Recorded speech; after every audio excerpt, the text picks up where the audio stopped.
வணக்கம். சிறுகதை நன்றியுள்ள ஜீவன்.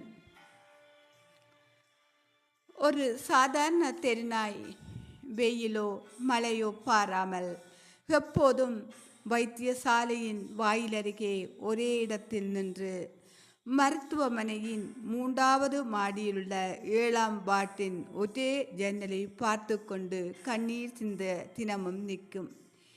சில நேரங்களில் மருத்துவமனை பாதுகாப்பு அதிகாரிகள் அந்த நாயை விரட்டுவதற்காக தடிகளாலும் கற்களாலும் கூட அடித்தார்கள். ஆனால் அது சிறிது தூரம் ஓடி பின்னர் திரும்பி வந்து அதே இடத்தில் அமர்ந்து ஜன்னலை பார்த்தபடி ஊளையிட்டு கதறும்.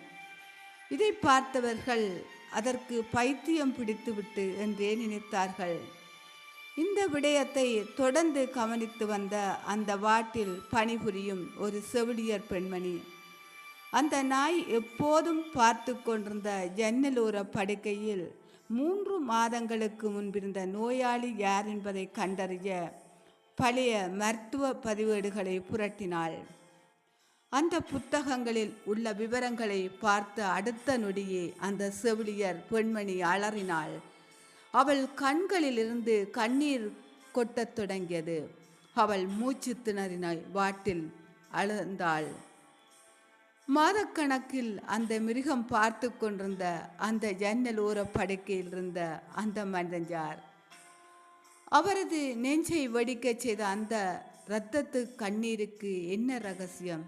ஆம், அந்த செவிலியர் பெண்மணி கண்டுபிடித்தபடி 3 மாதங்களுக்கு முன்பு அந்த ஜன்னல் ஓர படுக்கிருந்த மனிதன் தெருவில் கிடந்த உதவ யாருமே இல்லாத ஒரு ஆதரவற்ற பிச்சைக்காரன். அவன் கடுமையாக நோய்வாய்ப்பட்டு 3 மாதங்களுக்கு முன்னர் 3 நாட்கள் அந்த வாட்டிலிருந்து அப்படியே இறந்து விட்டான்.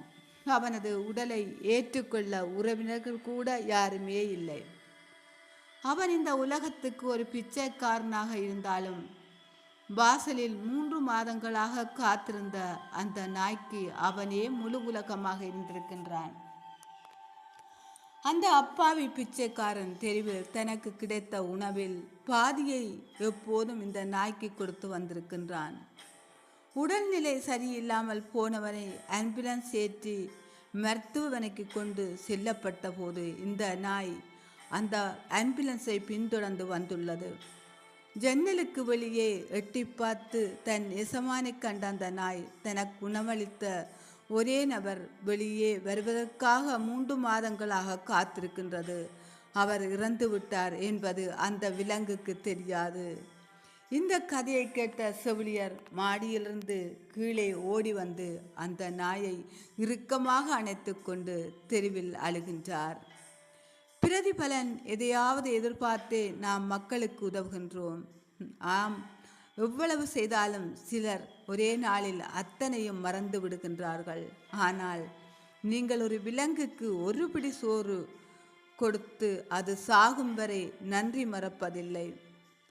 தெருவில் ஒரு காட்டு விலங்கின் இதயத்தில் இருக்கும் அன்பும் பணத்தில் அதிகாரத்திலும் கர்ப்பம் கொண்ட மனிதர்களின் அன்பிலும் விட பல மில்லியன் மடங்கு தூய்மையானது. விலங்குகளின் நன்றி பற்றி ஒரு பெரும் உதாரணமாகவே கொள்ளக்கூடிய இந்த நெஞ்சை குலுக்கும் உண்மை அனைவரும் காணும் வகையில் பகிரப்பட வேண்டும். மனிதர்களை விட அதிகம் அன்பை அறிந்த இந்த அப்பாவி விலங்குகள் மீது அன்பினை மட்டும் விதைப்போம். நன்றி.